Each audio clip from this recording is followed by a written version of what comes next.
Welcome to the Biz Bash podcast, where we make biz strategy a piece of cake. I'm Elizabeth. And I'm Cami, but you might know us better as Eliza Ann Calligraphy and Cami Monet.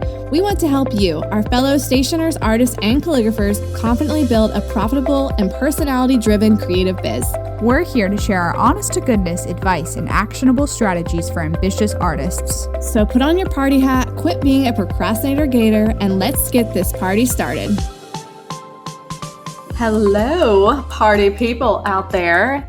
It is Q and Cake number 27. This is our lovely Q and Cake episodes, which is our fun way of saying Q&A, where we answer your questions that you've submitted. And listen, here's the deal, people. We need more questions. Go in and submit your questions. I'm telling you at the beginning in case you're like piecing out halfway through. So if you want to submit questions for us to answer, it's bizbirthdaybash.com/Q&Cake.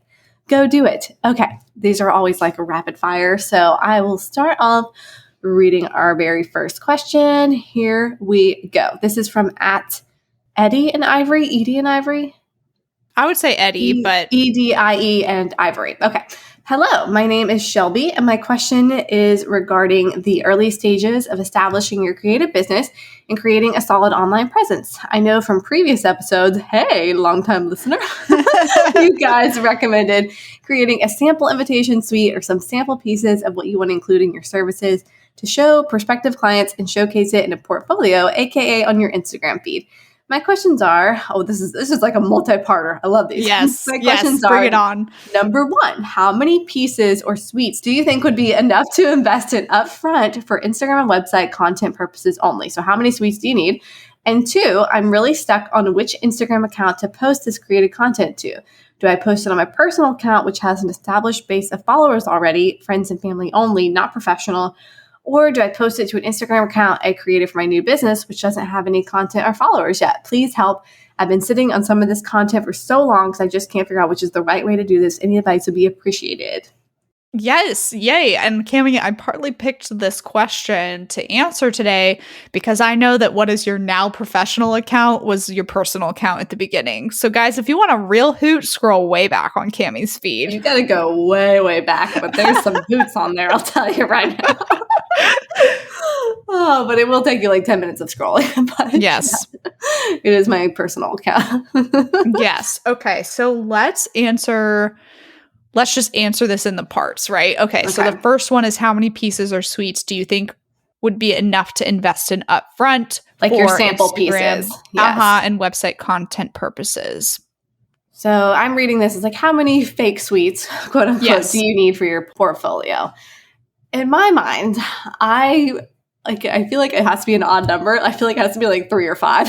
Oh my gosh. Is that what you're gonna say? I was literally going to say 3 or 5. I was going to say exactly the same thing. Yes. Like, I feel like that's like the base you can kind of like get away with. Like, that's enough to show some variety and play around with different pieces. Because you don't have to show like the same picture over and over. Like, from one suite, you can get a lot of different photos of like, you know, the way you lay it out, showing the RSVP or the detail with the envelope. Like, there's so many different ways you can like showcase a suite.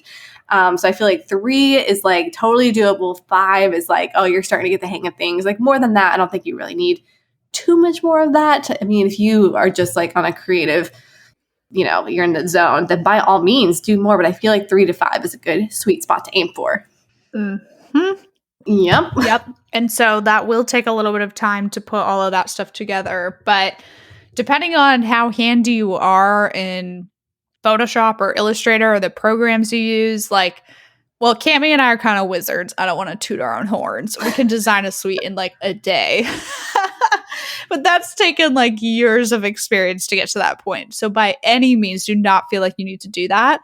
But I feel like sitting down to like sketch out a bunch of different options, you can definitely do that piece in a day for sure. That takes me like a million years to do that, honestly. That's right. I forget that you're opposite. Your sketches. It takes me a long time to like, well, sometimes it's quick. I don't know. Sometimes it takes me a long time to generate the ideas of what I really want to do. And then the execution goes pretty quickly. So yeah, I would just like make sure you put in the time to putting together things that like you really love to do and not just making something for the sake of making something, if that makes sense. Because think about like your style and what you're kind of looking for. And of course, as you're making it, you'll start to develop a style too. But what I'm trying to say is don't just slap something together and be like, that counts as one. You know what I mean? Like, don't just try to aim for the number here. Like, don't just try to aim for 3 or aim for 5. Like, just aim for something that truly feels like you and like let the process guide you. Yes. I completely agree. And it can be hard because that might change over time, but then you can always create and update new fake suites to represent more of what you do better. Yeah, exactly. And like when I think of like starting with just 3 suites that you made, I feel like you could go ahead, get those printed, like not even have to do like if you really want to go all out, I would get those printed, get the envelopes, like then you can do so many types of photos with that, you know, more than just a mock-up. If you actually have the physical pieces, there's so many other ways to style it. And it'll just like, I don't know. It just, when you see something printed and held in your hands too, it just makes it feel more real. So that also gives you practice on like how to upload the files and setting up things correctly and seeing how things play off each other. It's just like a really good practice beyond just mock-ups. Yes, absolutely. I completely agree with that. It is actually funny for me too, after, oh gosh, of doing wedding invitation suites for 5 years. And I look at some of the suites that I styled from like past work to put on my website. I'm like, why did I do that? Why did I even include that? That doesn't represent like what I want to do in the future. So like definitely really take time to consider that and what you're passionate about, and it could change. But yeah, if I were to do my website, oh gosh, there's so many things that I would probably do differently. That's a conversation for a different day. But sometimes I wish I could go back. I did start with these kind of mock-up invitation suites where I did 3 of them. And that really helped me kind of showcase the style of work of what I could do. And it's very funny because now that my style has been refined over the years, it's very similar to those like 3 original suites, just better in a lot of different ways. And I think for a while there, I kind of like really deviated away from what I truly enjoyed making for myself to try to make what I thought people wanted. And that was a mistake. So make what you want to make, okay?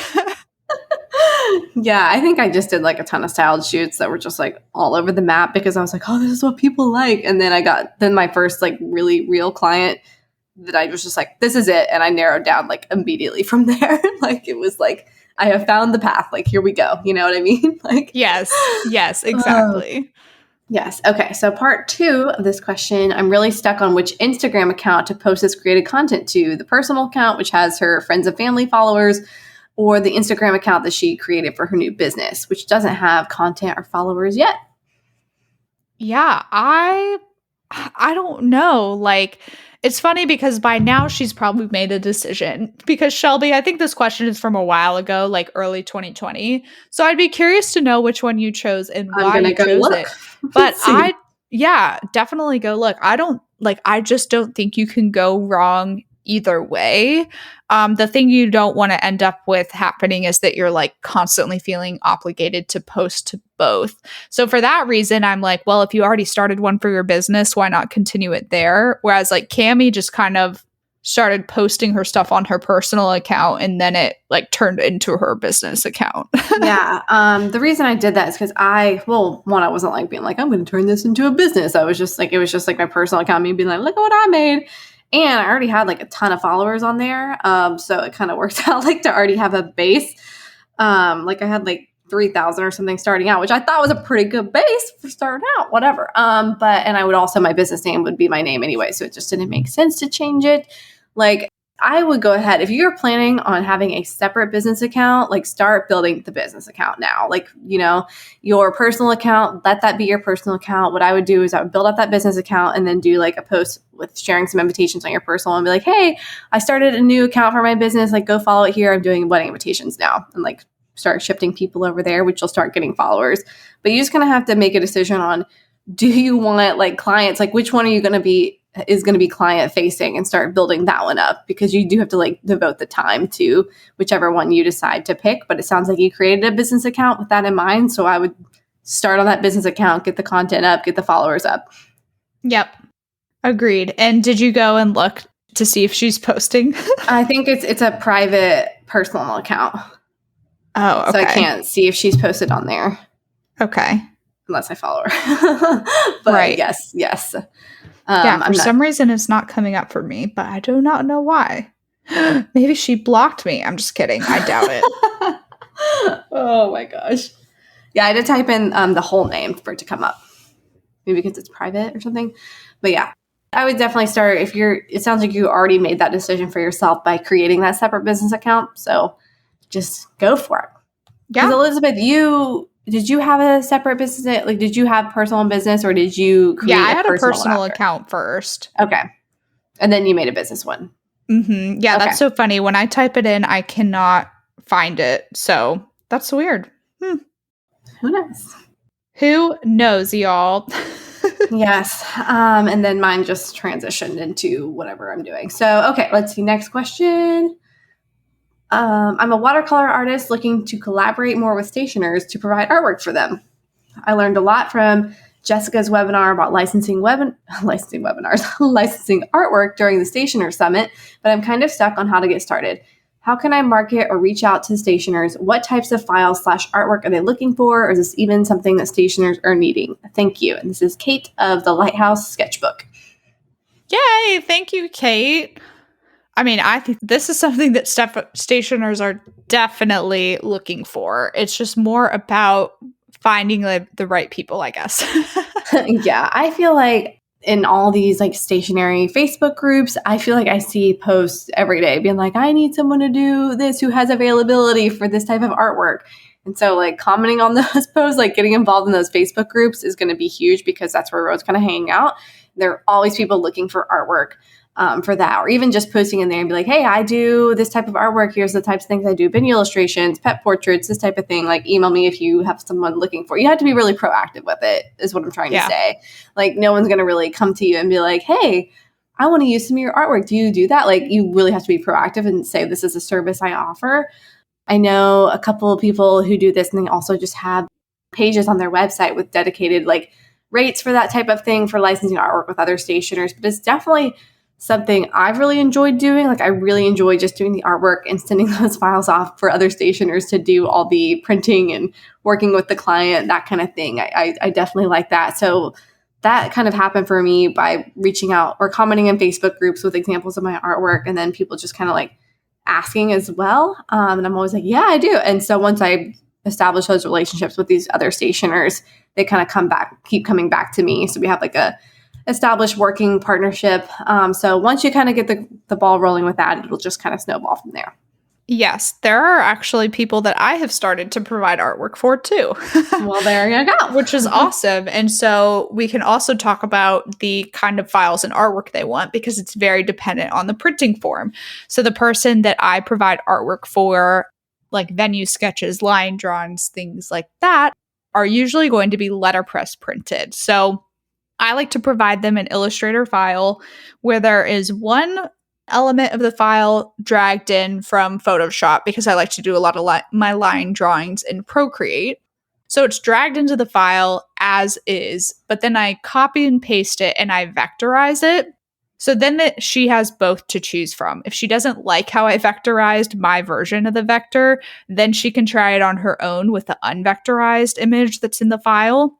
But I just like save that AI file basically and send it over, and that works great for when I am working with a letterpress printer.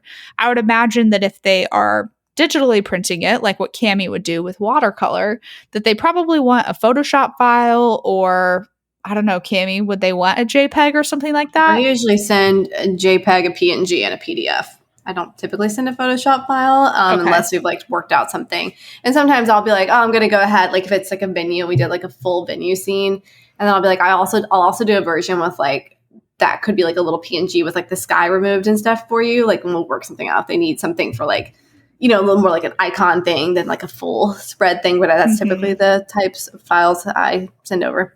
Yeah, it really depends on the working relationship you have and the expectations that are set up, because I did another one recently where I pretty much fully designed the wedding map. Like I drew the roads, I drew the illustrations, I put in the wording, and I sent her the file and I was like, change the fonts if you want, move things around if you want, resize things if you want. I don't care.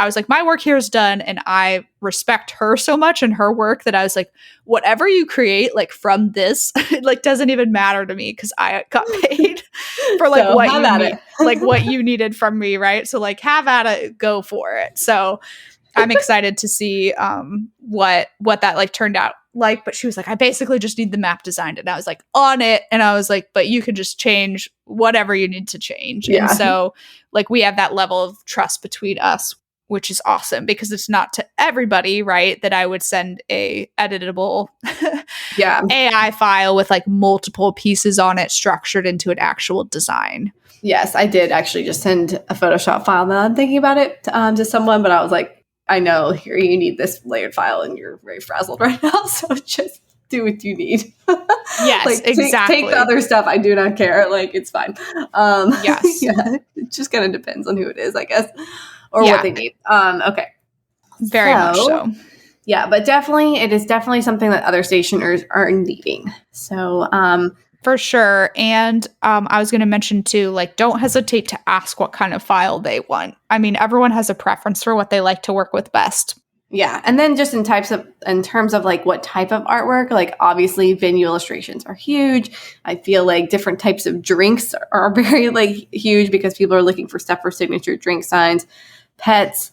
Those are like the main ones I see for people needing artwork. And sometimes just like random little spot illos they need that they don't want to necessarily buy on Creative Market. They want to be different, you know, that kind of thing. Mm-hmm. But those are like the big ones I see. Yeah, for sure. Or like crest, things like that. Okay. Let's see. I think we did that one. Knock that one out of the park. Woohoo. Are we ready for the next one? Do you want me to read this one? We are. Sure. Okay, this is from Kelly of Kelly Ryan Paper Co. Ryan with 2 N's. I love that. She asks us, what are your best tips for printing with colored paper? Do you ever supply your own paper to a printer or do you always use the paper provided by them? I have found it challenging to navigate the colors on some of the printers' websites, and I don't have a ton of local options, but I do love printing white ink on colored paper! ! I love it too. Well, I'm going to let you start with this one because I hardly ever do this. Yes. Oh, yeah, for sure. I'm happy to talk about this. I have printers that do a variety of different things, but the main printer that I've liked to work with for white ink printing, I tend to send them my own envelopes and my own paper that I have sourced from elsewhere. That is definitely the easiest for me and has worked out the best because then I can just be like, hey, I have this exact stock coming to you of exactly what I want. And I address it to the person that I work with within that printing office. And I always get it back like 2 days later. It's amazing. If you want to know who that is, you can join the A to Z directory. I will shout their name to the rooftops. They are absolutely wonderful. No, they are not the most common name in the industry, the one that people probably already know. It's a different printing company that I have worked with for multiple things, and they've always amazed me every single time. So I would not bother too much with the colors on their websites. I would just reach out and ask, hey, if I send you paper from such and such site, or if I send you envelopes from such and such site, are you willing to print on them? Because that just gives you a little bit of more control in that department, which is nice to have. So yeah, that is kind of like my easy breezy opinion on that.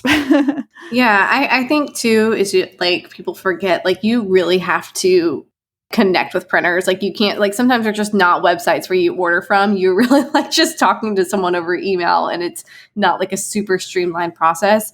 And so you have to ask about it. Like what is your, like everyone's going to be different, but you kind of have to do that work, if that makes sense. Like sometimes it's just not as simple as picking from a menu of paper options that are already there, especially like as you grow and expand, if this is the type of thing you want to be offering, like you have to be that, what's the word I'm looking for? Initiator, yeah, to make it happen. Yeah, and problem solver. And guys, I know that a lot of us are younger millennials. I mean, some of us no, there's none of us that are Gen Zers yet, are there? Is that like the generation below us? We are just like very used to having everything at the tips of our fingers online on every website we go to. And that is just not reality, especially not with printing companies.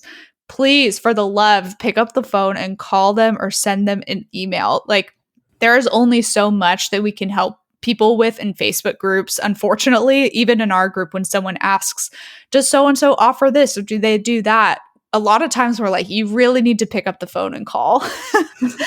And so that is like the case here as well. Like, people at printing companies tend to be really, really nice. In all of my years of doing experience, years of experience with this industry, I have only had one print shop that I felt was kind of like snooty to me. And that was back when I was doing my own wedding invitations. I wasn't even like a vendor in the industry at that time. So people were like really, really nice and really willing to help you. I mean, that's like literally what they're there for when someone's in a customer service department or answering phones or whatever it may be. So take advantage of it. Yes, and they're really nice, and their websites suck. So that's just the reality. Okay. Yep. Next question. This is from Sarah at Green Country Creative. And she says, I'm part of a local networking group of entrepreneurs from several different industries. Most of them are in traditional or practical fields like real estate, chiropractics, bookkeeping, health and wellness, content marketing, or photography. And many don't seem to get what I do as a calligrapher or see the value of it. How do you communicate your value as a luxury service when talking with other small business owners? These businesses aren't necessarily my target market, but may know people who are, and we do try to support and promote each other's businesses in the group. Oh my goodness. I have been there. Yeah, this sounds like the group you were in. It sounds literally exactly like PowerCore. Yeah, it sounds like Power something. But there's also another one that's like BNI, I think. There's a few different ones that are like networking groups. And we have an episode from, I believe it's last year already, where we talked about like, when is it okay to quit? Do you remember that, Cami? Yeah. That's episode 56. It came out in March of 2020. And I actually talked about my experience with PowerCore a lot in this episode. We talk about a lot of good different things. That being said, like, there is still a way that you can like handle this and be helpful to the people in this group. But the problem is like, I kind of ran into the exact same problem because I was in this PowerCore group, this networking group with traditional and practical fields, exactly like what you've listed out, like real estate, chiropractors, accountants, marketing, all of the good things.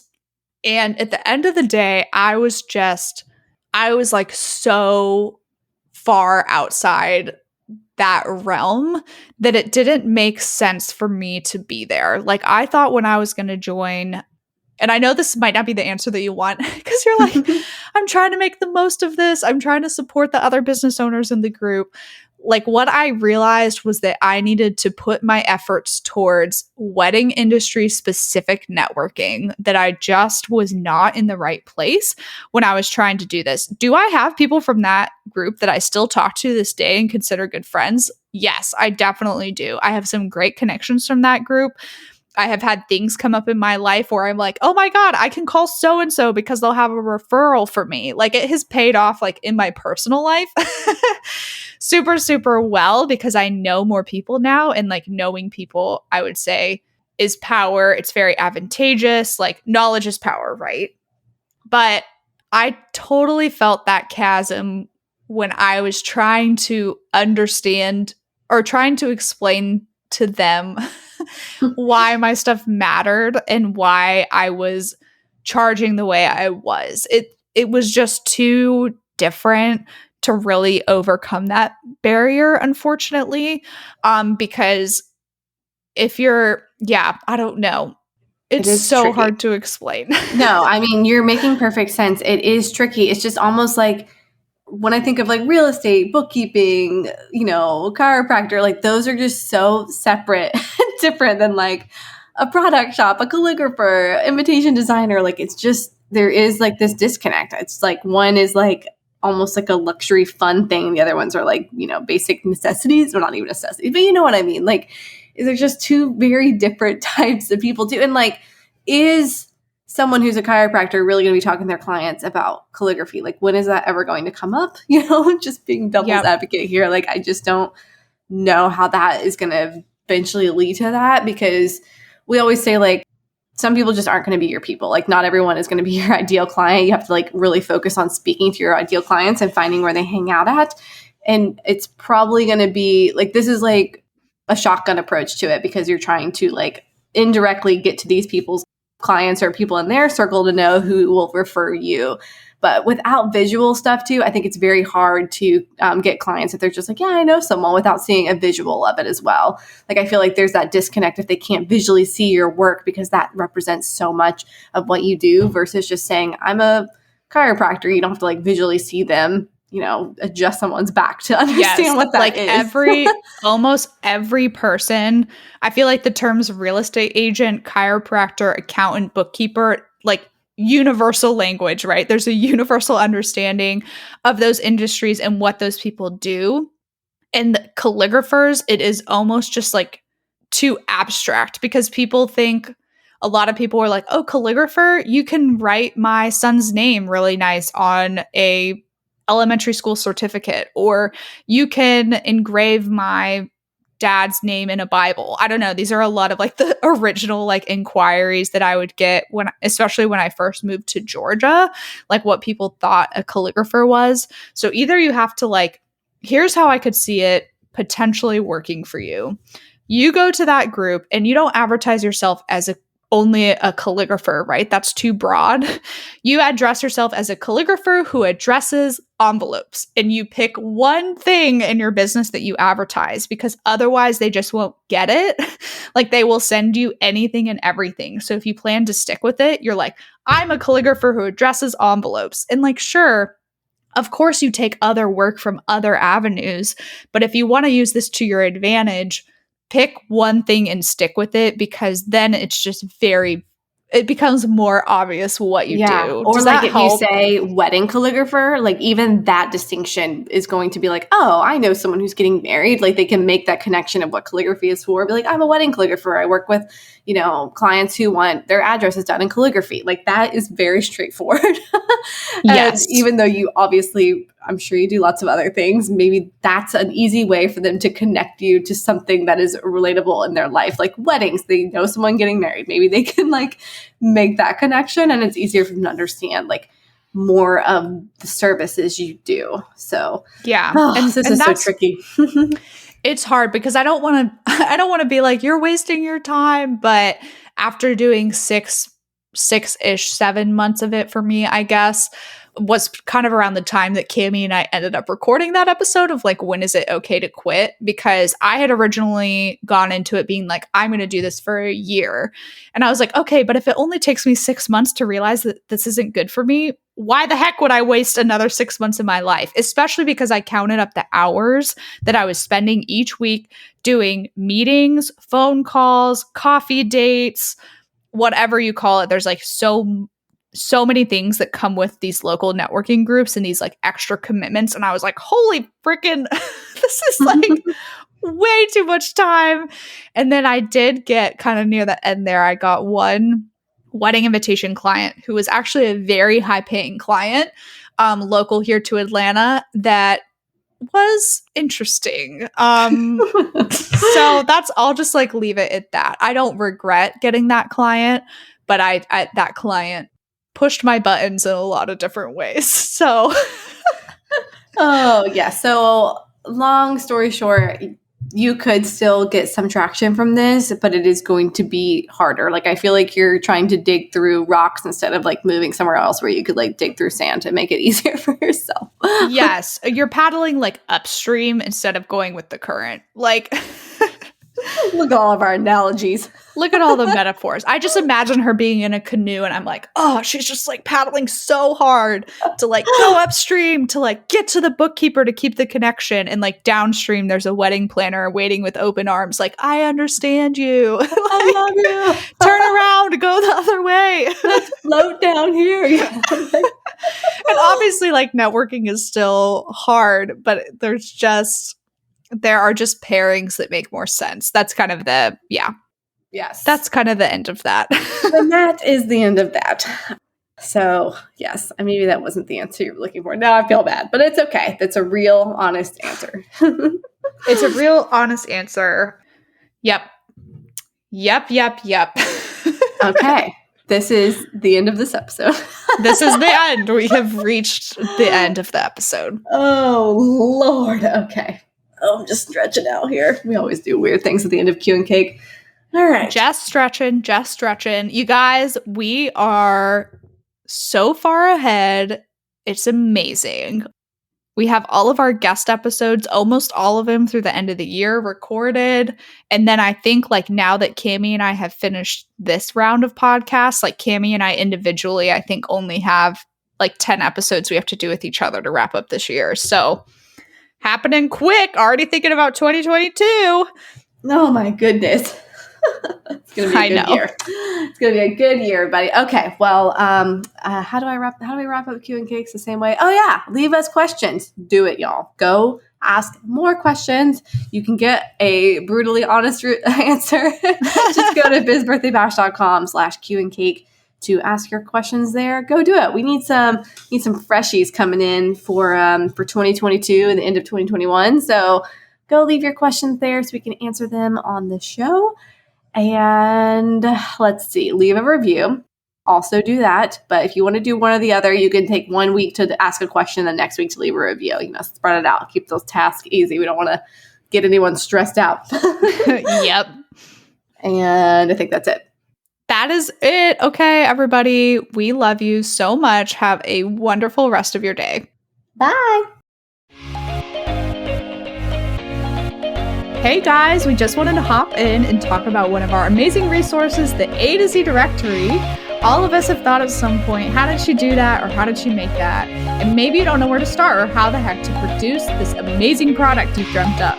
Well, the A to Z directory is the missing puzzle piece in your biz, you guys, seriously. So it's built in the form of a yearly membership, and it's your one-stop shop for finding suppliers and vendors for all the things. Literally where to print everything from custom invitations, greeting cards, mugs, koozies, acrylic printing, letterpress, custom ribbon. I mean, the list goes on and on and on. And it literally goes from A to Z. From acrylic printers to zipper pouches, we have it in the A to Z directory. We want to help all of you search less and create more with this list of 300 plus vendors and suppliers. Don't worry, they're very organized. It's not going to be overwhelming and confusing when you join. And this membership also includes access to a private Facebook community. It's incredibly active and involved. And if you need a question answered fast, that is definitely the place to go. Yeah, our Facebook group really is the best. You guys, everyone is so helpful in there. And we're in there too, answering questions you guys might have. So it's a great way to get access to us and ask us things without sliding into our DMs. So we're more likely to answer you in the Facebook group, just saying. Anyway, also in the Facebook group, this is new for 2020 and we're really excited about it. We are hosting monthly Power Hour Q&A sessions that are live, and these are only available to our A to Z directory members. So you can hop in with us live and ask us all your burning questions in real time and just hang out with us every month. And we do these at different times so you can actually be there live, and the replays are always available in the Facebook group for members. This resource is priced at $147 a year, which honestly is extremely affordable and is full of so many benefits, such as exclusive vendor coupons for members only. And we would love to have you guys join. Seriously, it's kind of like our family and our tribe. So visit bizbirthdaybash.com/directory to sign up today and use coupon code podcast2020 to receive $20 off your first year. That's podcast, all caps, 2020 for $20 off your first year. We can't wait to see you in the Facebook group.